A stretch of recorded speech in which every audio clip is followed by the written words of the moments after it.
ఇక్కడ నవీన్ అంటే ఎవడ్రా? నేనే. అయితే ఏంటి?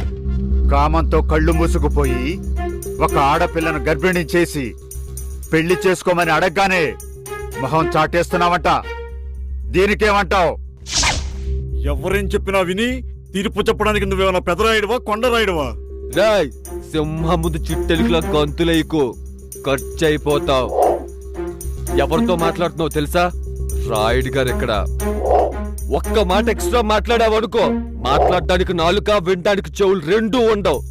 ఆ అమ్మాయికి అన్యాయం చేసిన నిజమా అబద్ధమా ఆ విషయం చెప్పు. నాకే అమ్మాయి తెలీదు, నాకెవరితో సంబంధం లేదు. ఆ మాట నా వైపు చూసి చెప్పు. ఎప్పుడు నన్ను చూడలేదా? ఎవరు